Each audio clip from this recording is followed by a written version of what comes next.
अरावली पर्वतमाला के अंदर सुंदा पर्वत के नाम से विख्यात पर्वत पर मैया चामुंडा का अति प्राचीन धाम, जिसको सुंदा माता जी के नाम से वर्तमान में प्रसिद्धि प्राप्त है। मैया के हाथ में खड्ग और त्रिशूल को धारण किए हुए मैया की प्रतिमा अति सजीव प्रतीत होती है। मैया अपनी सातों सहेलियों वैष्णवी, वाराही, नारसिंही, ऐन्द्री, कौमारी, ब्रह्माणी, शांभवी के साथ में यहाँ विराजमान है। साथ ही साथ यहाँ पर भगवान भोलेनाथ का मंदिर भी स्थापित है, भूभुर्व श्वेश्वर महादेव का। मंदिर की भव्यता और रमणीयता के विषय में तो क्या कहना, यहाँ का तलहटी का ये सुंदर रूप ही हमारे मन को मोह लेता है। यहाँ पर सुंदा माता के अंदर मैया के मस्तिष्क की पूजा की जाती है। एक पौराणिक मान्यता के अनुसार भगवान शिव ने जब माता सती के मृत शरीर को धारण करके और तांडव करना शुरू किया था, तब भगवान शिव के कोप से सृष्टि की रक्षा करने के लिए भगवान विष्णु ने सुदर्शन चक्र से सती के शिव को खंडित करके अलग अलग खंडों में विभाजित किया था। मैया सती के शरीर के अंश जहाँ जहाँ गिरे वहाँ मैया भगवती के शक्ति पीठों की स्थापना हुई। आज अपन जिस सुंदा माता मंदिर के परिसर में मैया के दर्शन करने के लिए आगे बढ़ रहे हैं, ऐसी मान्यता है कि यहाँ पर मैया सती का सिर गिरा था। उस दृष्टिकोण से माता जी के 51 शक्तिपीठों में से यहाँ एक यह भी है जहाँ मैया के सिर की पूजा की जाती है। और इसके संदर्भ के अंदर स्थानीय भाषा में एक बहुप्रसिद्ध दोहा भी यहाँ बहुत गाया जाता है।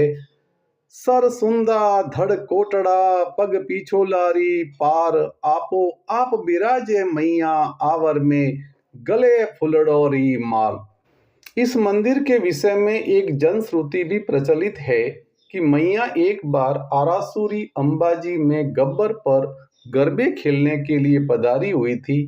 तब वहां बकासुर नामक राक्षस जो है मैया पर आसक्त हो गया और उसने मैया का पीछा करना प्रारंभ किया। तो मैया अपनी सातों सहेलियों के साथ में गुफा मार्ग से यहाँ सुंदा की पहाड़ियों में अपने स्थल पे पहुंची और यहाँ आकर के मैया ने बकासुर का वध किया था। अपन मंदिर में जब दर्शन करते हैं तो माता जी के पास में आपकी सातों सहेलियां भी विराजमान हैं। मैया यहाँ पर साक्षात विराजमान है और समय समय पर अपने भक्तों को अपनी उपस्थिति का प्रमाण भी प्रदान करती है। मैया ने अपने भक्त भावजी देवाशी को, जो कि मैया की गाय चराते थे, उन्हें साक्षात दर्शन दिए थे और उसको चरावनी के बदले के अंदर जौ प्रदान किए थे। और इस प्रकार से माता जी का पर्चा प्राप्त करने के बाद में भावजी जो हैं माँ की सेवा में उन्होंने अपना जीवन समर्पित कर दिया। और ऐसा कहते हैं कि भावजी ने ही मैया को सबसे पहले यहाँ जागृत किया।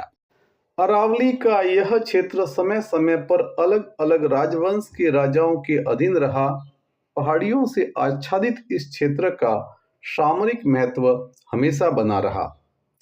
यहाँ पर मिले शिलालेख के अनुसार 1262 ईस्वी के अंदर परमार शासकों को हरा करके और चौहानों ने इस क्षेत्र पर अपना आधिपत्य स्थापित किया।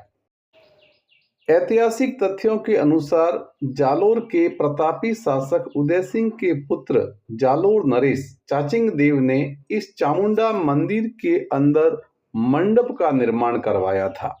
उन्होंने गुजरात के राजा वीरम देव को मार करके और ये क्षेत्र जो है उनसे जीत लिया था।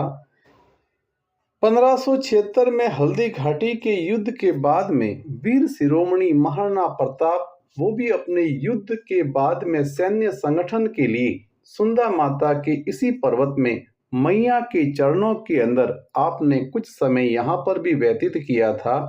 और यहाँ के स्थानीय देवल राजपूतों का महाराणा प्रताप को भरपूर सहयोग मिला था और जिससे प्रसन्न होने के बाद में महाराणा प्रताप ने इन्हें राणा की पदवी से नवाजा था। कहते हैं कि सच्चे दिल से जो मैया की सेवा करता है, मैया उस पर प्रसन्न हो जाती है और उसकी इच्छाओं को पूरा करती है।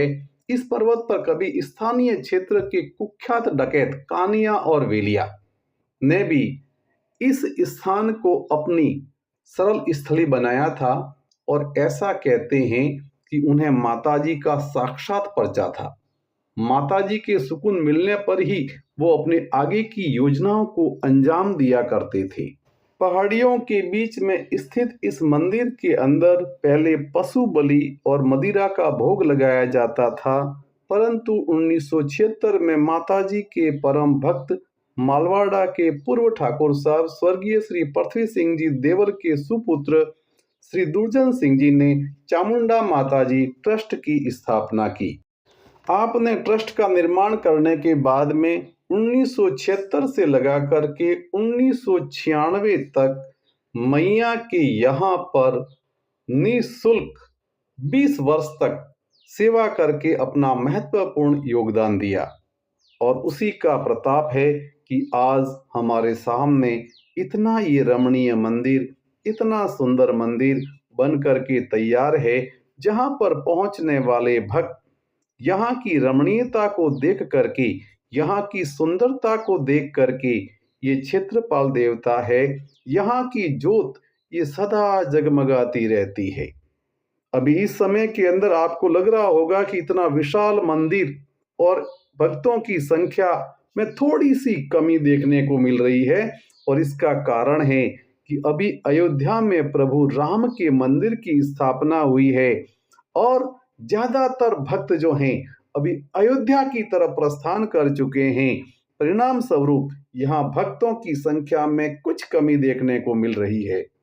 इस मंदिर के अंदर केवल राजस्थान ही नहीं, राजस्थान के अलावा गुजरात की सरहद से सटा होने के कारण यहाँ गुजराती पर्यटक भी बहुत आते हैं। ये प्रतिमा है स्वर्गीय दुर्जन सिंह जी की, जिन्होंने अपनी सेवाओं से इस मंदिर का कायाकल्प कर दिया, इसको एक तीर्थ धाम बना दिया। हम मैया के दर्शन करें और मैया की कृपा हम सब पर बनी रहे। बोलिए चामुंडे मात की जय।